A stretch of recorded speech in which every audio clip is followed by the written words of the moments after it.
Two desperate twins stage a fake accident to scam a wealthy man's car, never imagining their target would be the father who abandoned them 17 years ago. What begins as a con becomes a heart-wrenching journey of truth, betrayal, and the unbreakable bonds of family.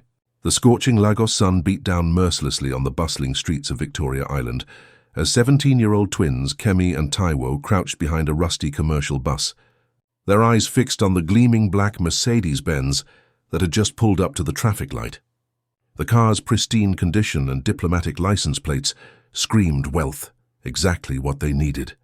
"Are you sure about this?" Taiwo whispered, his voice barely audible over the honking horns and street vendors calling out their wares. His identical face mirrored his sister's determination, but doubt flickered in his dark eyes like candlelight in wind. Kemi's jaw tightened as she clutched the torn school uniform in her hands. The same uniform she couldn't afford to replace, the same one that marked them as scholarship students among Lagos's elite. "Mama needs that surgery money by next week or she dies," she hissed back. "You want to keep watching her waste away while we do nothing?" Their mother, Folake, lay dying in Lagos General Hospital's charity ward, her kidneys failing while they scrambled for the millions of naira needed for treatment. Every legitimate job they'd tried had failed. Too young, too inexperienced, too desperate. This con was their last hope. The light would turn green any second. Kemi took a deep breath, feeling the weight of her mother's life pressing down on her shoulders, like the oppressive Nigerian heat. She thought of Folake's sunken cheeks, her labored breathing, the way she smiled even through the pain and whispered, "My beautiful children, you are all I have left in this world." "Now!" Kemi shouted, sprinting toward the Mercedes just as the light flickered to amber. What happened next unfolded in slow motion, like a Nollywood drama playing at half speed. Kemi threw herself against the car's hood just as it began to move, her body making a convincing thump against the metal. She rolled dramatically to the ground, clutching her leg and screaming in Yoruba, "Egbamio, he's killed me. Call the police." Taiwo rushed forward, playing his part perfectly. "My sister. What have you done to my sister?" he wailed, dropping to his knees beside Kemi's writhing form.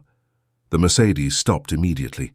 Through the tinted windows they could see a figure moving inside, and Kemi's heart raced, not from the performance but from genuine fear. What if this backfired? What if they ended up in jail instead of with money? The driver's door opened, and out stepped a man who seemed to command the very air around him. Tall, impeccably dressed in a charcoal suit that probably cost more than their family made in 2 years, he moved with the fluid grace of someone born to power. But it was his face that made Kemi's blood freeze mid-performance. Even after 17 years, she knew those features. The strong jawline, the intelligent dark eyes, the scar above the left eyebrow from a childhood accident their mother had described 1,000 times. This was no random wealthy target. This was David Adebayo, billionaire oil tycoon, philanthropist, and the father who had walked out of their lives before they could even walk. What happened here? David's voice carried the authority of boardrooms and international deals, but underneath lay genuine concern. He knelt beside Kemi, his expensive shoes touching the dusty Lagos street without hesitation. Kemi's rehearsed performance crumbled as she stared into eyes that mirrored her own. Every lie she'd prepared dissolved on her tongue. This close, she could see the small details their mother had never forgotten. The tiny mole on his chin, the way his left eyebrow curved slightly higher than his right, the hands that had once, according to Folake, been gentle enough to soothe crying babies. I, she stammered, completely forgetting her supposed injuries. Taiwo, unaware of their target's true identity, continued the charade. "She needs a hospital. Your car hit her. You were driving too fast." David's attention shifted to Taiwo, and the change in his expression was subtle but profound. His eyes widened fractionally, and his breath caught. He looked back at Kemi, then at Taiwo again, his gaze traveling between their faces with growing recognition. "Your names," he said quietly, his commanding voice now barely above a whisper. "What are your names?" "Why does that matter?" Taiwo shot back, but something in the man's tone made him hesitate. Kemi struggled to sit up, her heart pounding so hard she was sure everyone could hear it. She wanted to run, to disappear into Lagos's endless maze of streets, but her legs felt like water. "Kemi," she whispered, Kemi Adebayo. And I'm Taiwo Adebayo, her brother added, confusion creeping into his voice as he noticed the strange tension crackling between his sister and this stranger. The name hit David like a physical blow. He actually staggered backward, his hand reaching for the car's hood to steady himself. The bustling Lagos street seemed to fade around them, the honking horns and shouting voices becoming distant echoes. Adebayo, he repeated, his voice cracking on the familiar name. Your mother, is your mother Folktale?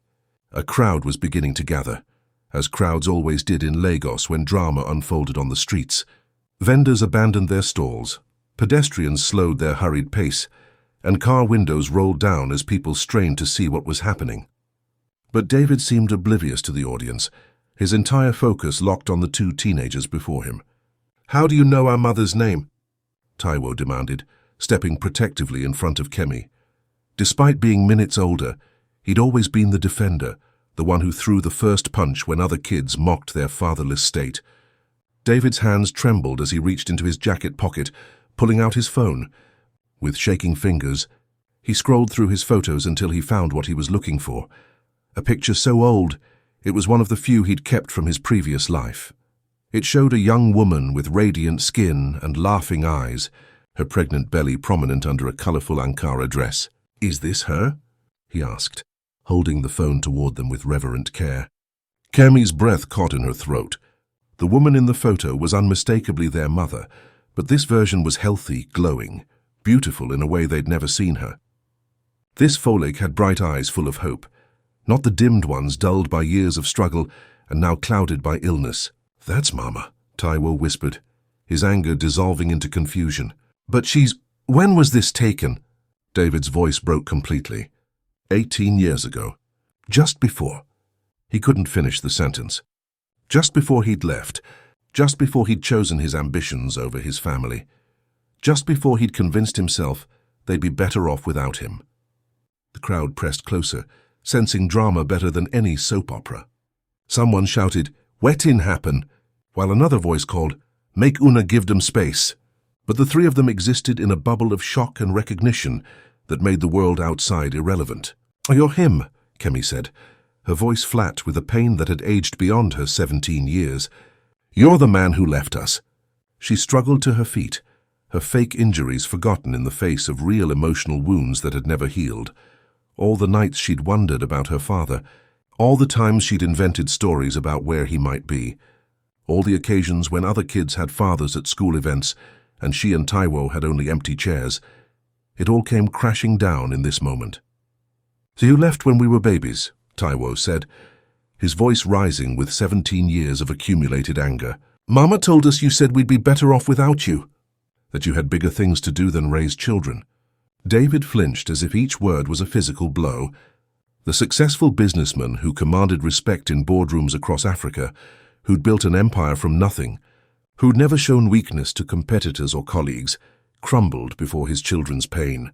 "I was 21, he whispered, the excuse sounding pathetic even to his own ears. "I was scared. I thought, I convinced myself that you needed stability, not a young man with dreams bigger than his wallet. Your mother was so strong, so capable. I thought she could give you everything I couldn't. Everything except a father." Kemi's voice cracked with emotion. "Do you know what it's like growing up hearing other kids talk about their dads? Do you know how many times we made up stories about you, just so we wouldn't feel so abandoned?" The crowd murmured with approval and disapproval in equal measure. This was better than any Nollywood movie, more dramatic than the soap operas they watched religiously. But for David, Kemi and Taiwo, this was raw reality in its most painful form. "Where is she?" David asked suddenly, the businessman in him taking over as he tried to process this life-altering revelation. "Where is Folktale? I have to see her." To explain, Kemi and Taiwo exchanged glances, and in that look was a conversation they'd had countless times without words.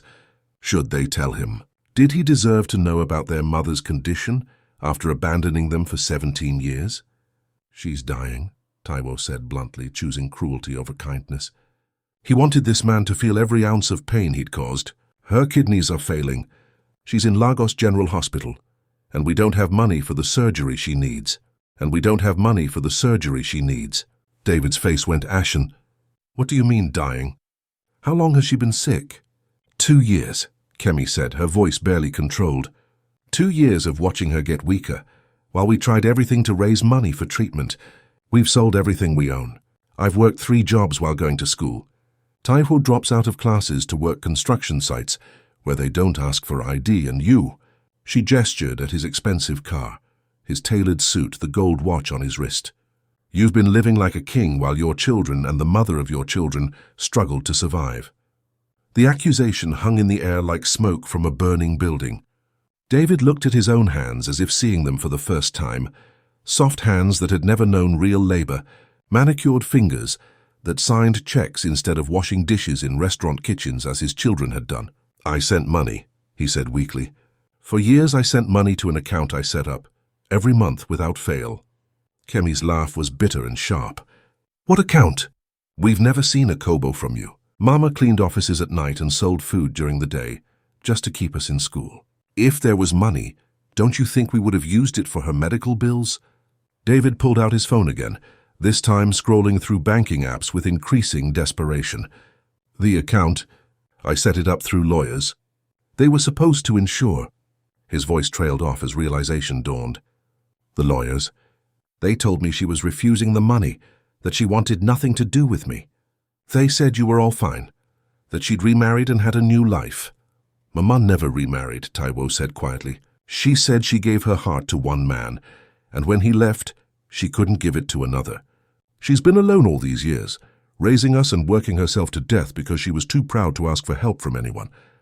The pieces began falling into place in David's mind, like a puzzle he'd been too blind to see. The lawyers who'd convinced him that distance was best, who'd handled all communication with Folak, who'd assured him monthly that his family was thriving without him. He'd been lied to, manipulated, kept away from his own children by people he'd trusted. But the bigger truth was harder to swallow. He'd wanted to believe those lies. It had been easier to build his empire, to focus on his success, to convince himself that his family was better off without him, than to face the hard work of actually being a father and partner. I need to see her, he said again, more urgently this time. Right now. We need to go to the hospital. Why? Kemi demanded. So you can ease your conscience before she dies. So you can play the caring father for a few hours and then disappear again when things get difficult. Her words hit home because they echoed David's own fears. What right did he have to show up now after 17 years? What right did he have to her forgiveness, to their acceptance? Despite their anger and pain, the twins found themselves in the back of David's Mercedes 20 minutes later, speeding through Lagos traffic toward the hospital. The car's air conditioning was a relief from the oppressive heat, but the atmosphere inside was thick with tension and unspoken emotions. David had made several phone calls during the drive, speaking in rapid, authoritative tones to people about medical specialists, private rooms, and money transfers. The twins listened with a mixture of hope and resentment as he arranged in minutes what they'd been struggling to achieve for months. She might not want to see you, Kemi warned as they pulled into the hospital's crowded parking lot. For 17 years, she's told us you're a good man who made a bad choice, but seeing you might break whatever strength she has left. David nodded, understanding the weight of her words. I know, but I have to try. I have to. I need her to know that I never stopped loving her. That leaving was the biggest mistake of my life. The hospital corridors smelled of disinfectant and desperation, filled with families camping out in waiting areas because they couldn't afford private rooms. David's expensive suit drew stares and whispers as they navigated through the crowded hallways, but he seemed oblivious to everything except the approaching reunion with the woman he'd left behind. Folak lay in a narrow bed in the charity ward, connected to machines that beeped rhythmically in the background. At 40, she looked older, worn down by years of struggle and illness. But when she saw her children approaching, her face lit up with the same radiant smile David remembered from 18 years ago. My beautiful babies, she said weakly, reaching out to touch their faces. How was school? Did you eat today? Even dying, she was more concerned about them than herself. Kemi and Taiwo each took one of her hands, and the love between them was so palpable that David felt like an intruder witnessing something sacred. Mama, Kemi said gently, we have someone here who wants to see you. Falake's eyes shifted past her children, and when they landed on David, the change in her expression was profound. Years seemed to melt away, and for a moment she was the young woman in love he'd left behind. Then reality crashed back, and her face hardened with a mixture of pain, anger, and something that might have been hope. "David," she whispered, his name sounding like a prayer and a curse simultaneously. "Hello, Folake," he said, stepping closer to her bed with the uncertainty of a man approaching a wild animal. I didn't know. About your illness, about how hard things have been, I thought. I was told. You were told lies, she said, her voice gaining strength from anger. And you chose to believe them because they were easier than the truth. The small hospital room became charged with 17 years of unexpressed emotions. Other patients and their families in the ward tried to pretend they weren't listening, but this drama was too compelling to ignore completely. "I sent money," David said desperately. "Every month for 15 years I sent money. The lawyer said you were refusing it, that you'd moved on, that you had a new family." Falake's laugh was weak but bitter. "New family? Look around you, David. Look at your children wearing torn uniforms. Look at me dying in a charity ward. Does this look like someone who refused help?" "The lawyer stole it," David said, the full realization hitting him. "They've been stealing from you, from our children, for years. They kept me away and kept the money for themselves." "And you let them," Folake said, her eyes blazing despite her physical weakness. "For 17 years you let them handle your responsibility. You could have come yourself. You could have checked on us personally. But you chose the easy way." David sank into the plastic chair beside her bed, suddenly looking older than his 38 years. "I was scared," he admitted. "I was 21 when you told me you were pregnant.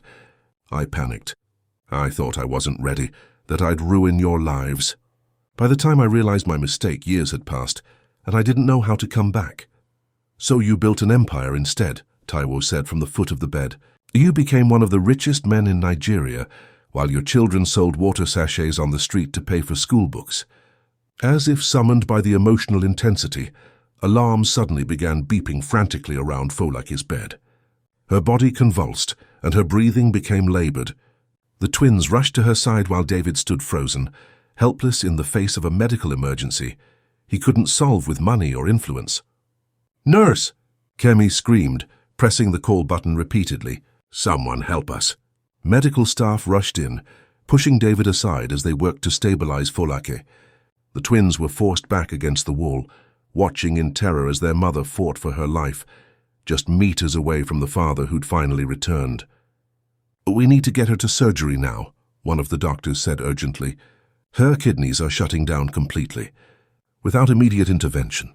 "Do whatever it takes," David interrupted, stepping forward. "Money is no object. Get the best surgeons, the best equipment, whatever she needs." The doctor looked confused. "Sir, this patient is in the charity program. We don't have authorization for—" "You have it now," David said, pulling out his phone. "I'm David Adebayo of Adebayo Industries. I'm covering all expenses. Move her to the best private room you have, and get your top surgical team ready immediately." Within an hour, Folake had been moved to the hospital's VIP wing, a floor that the twins had never even seen before. The difference was startling. Private rooms with actual windows, soft beds, equipment that looked like it belonged in a science fiction movie rather than the basic machines of the charity ward. David had called in specialists from London and South Africa, arranging for the best possible care money could buy. Watching him work was like seeing a different person, the businessman who'd built an empire, who commanded respect and got results through sheer force of will and resources. "Why now?" Kemi asked, as they sat in the luxurious family waiting area while Folake underwent emergency surgery.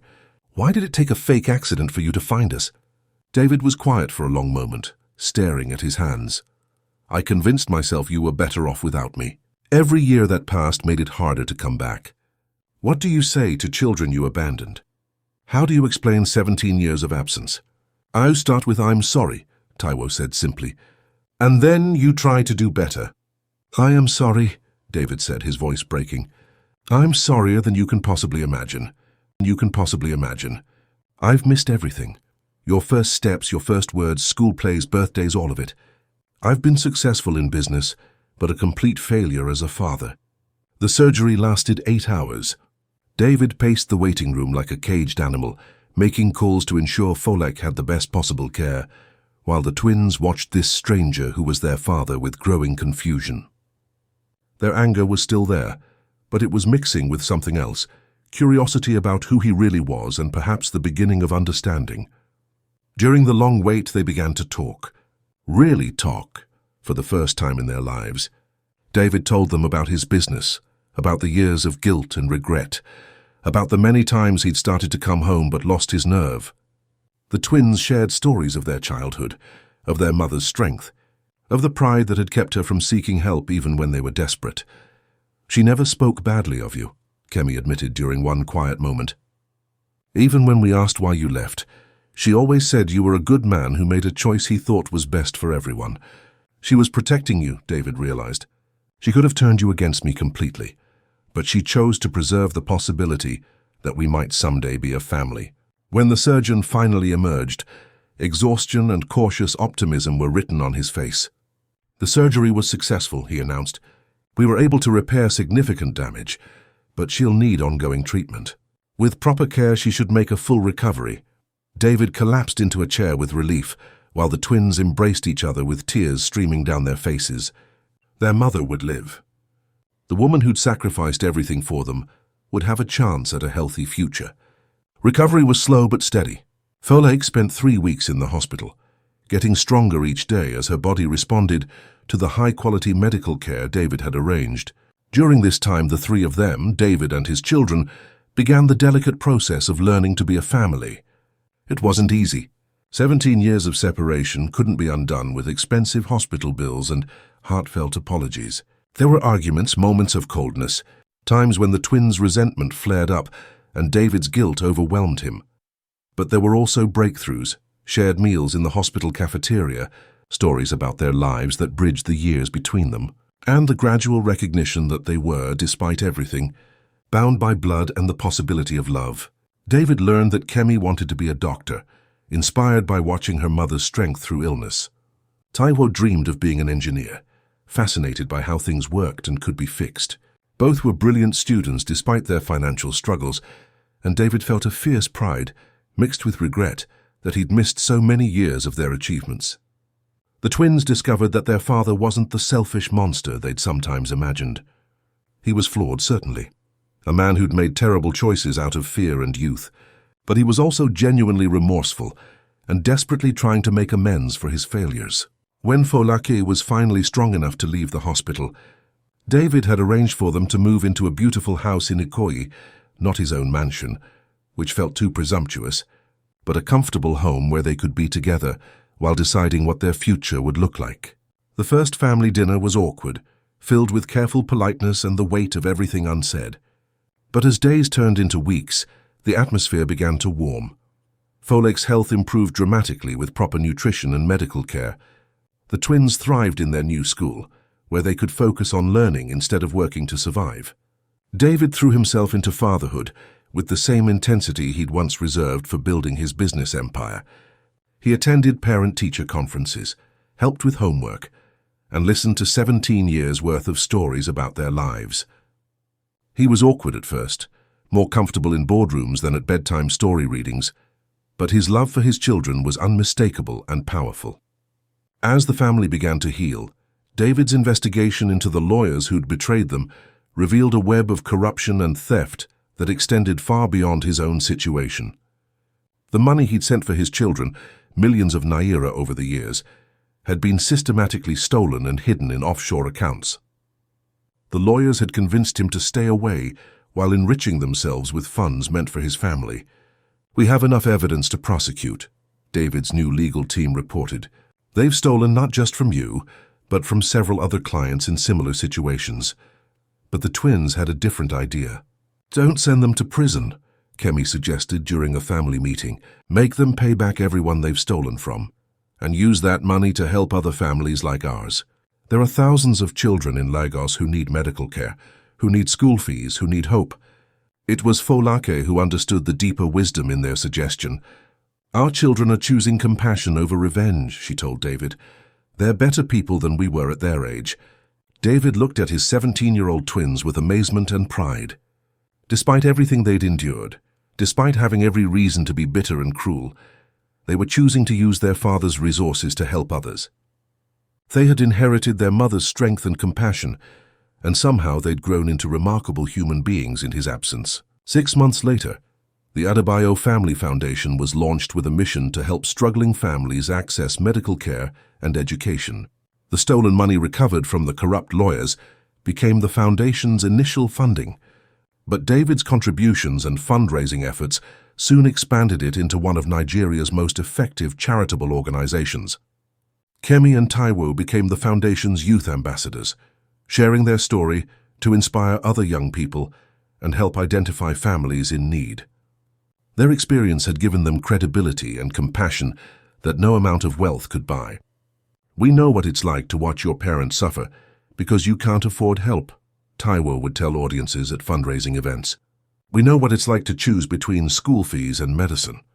That's why this foundation exists, so no family has to make those choices alone." Folake, fully recovered and stronger than she'd been in years, became the foundation's Director of Family Services. Her experience as a single mother who'd struggled to raise children alone gave her unique insight into what families really needed. Not just money, but support, guidance, and hope. 2 years after that fateful day on Victoria Island, David and Folake were remarried in a ceremony that was both simple and profound. They'd spent months in counseling, working through the pain and mistrust that 17 years of separation had created. It wasn't easy. There were setbacks and arguments and moments when reconciliation seemed impossible. But love, they learned, isn't just a feeling. It's a choice you make every day. David chose to stay when things got difficult, instead of running away. Folake chose to forgive instead of holding on to bitterness, and the twins chose to embrace the father they'd never known, instead of rejecting him for past failures. The wedding was held in the garden of their family home, surrounded by friends, foundation beneficiaries, and the extended family that had supported Folake through the hardest years. As they exchanged vows, David and Folake weren't just promising to be husband and wife, they were committing to being the family they'd always been meant to be. Kemi and Taiwo stood as their parents' wedding attendants, tears streaming down their faces as they watched their mother's joy. The woman who'd sacrificed everything for her children was finally getting her happily ever after, and her children had gained not just a father, but a complete family. 5 years later, the Adebayo family had become one of Lagos's most respected philanthropic dynasties. David had stepped back from daily business operations to focus on the foundation and his family. Though his companies continued to thrive under capable management, Kemi was in her final year of medical school at the University of Lagos, specializing in nephrology, inspired by her mother's kidney disease and determined to help other families facing similar crises. Her younger patients adored her because she understood their fears and could speak to them with the authority of someone who'd lived through medical trauma. Taiwo had started his engineering degree with a focus on sustainable development, designing water purification systems for Lagos's underserved communities. His work with the foundation had shown him how many problems could be solved with the right technology and enough determination. David had learned that success wasn't measured in bank balances or business acquisitions, but in the trust of his children and the strength of his family. The man who'd once been driven by ambition and fear had become someone who understood that the most important legacy he could leave was the love and values he passed on to his children. Folake continued to run the foundation's family services, but she also returned to school herself, earning a degree in social work so she could better help the families they served. Her experience had taught her that healing was possible, that families could be rebuilt even after they'd been broken, and that love could triumph over years of pain and separation. The story that began with a desperate con on Lagos streets had transformed into something far more powerful than any of them could have imagined. The fake accident that brought them together had led to the healing of real wounds, the building of genuine relationships, and the creation of a foundation that had helped thousands of Nigerian families. At foundation events, David would often tell their story, how 2 desperate teenagers had tried to scam him, not knowing he was the father who'd abandoned them. How a moment of crisis had become an opportunity for redemption. how love could survive 17 years of separation and grow even stronger for having been tested. Family isn't perfect, he would say, looking at his children with unmistakable pride. We make mistakes, we hurt each other, we sometimes let fear drive us apart. But if we're brave enough to face our failures, honest enough to admit our wrongs and committed enough to do better, we can build something beautiful together. The twins, now confident young adults making their own mark on the world, had learned that forgiveness didn't mean forgetting the past. It meant choosing to write a better future. They carried their father's name with pride now, not because of his wealth or status, but because of the man he'd become when he chose family over fear. Their story became legend in Lagos, the billionaire who found his children through a fake accident, the twins who chose love over resentment, the mother who never gave up hope, and the family that proved it's never too late to come home. It was a reminder that even in the most desperate circumstances, even when all seems lost, transformation is possible. And as David looked at his family gathered around their dinner table each evening, Folake healthy and laughing, Kemi and Taiwo sharing stories of their day, all of them together in a way he'd never dared to dream, he knew that the scared 21-year-old who'd run away all those years ago had finally found his way back to where he belonged. The accident that had brought them together hadn't been fake after all. It had been fate, destiny, the universe's way of healing a family that had been broken for too long. And in finding each other, they'd discovered that home isn't a place. It's the people who love you enough to forgive your failures and strong enough to help you become who you're meant to be. Their story proves that second chances are always possible and that love can triumph over even the deepest wounds. Subscribe to Stories for more emotional African tales that will touch your heart and remind you of the power of family, forgiveness, and hope. Help us reach 100K subscribers to share these transformative stories with the world.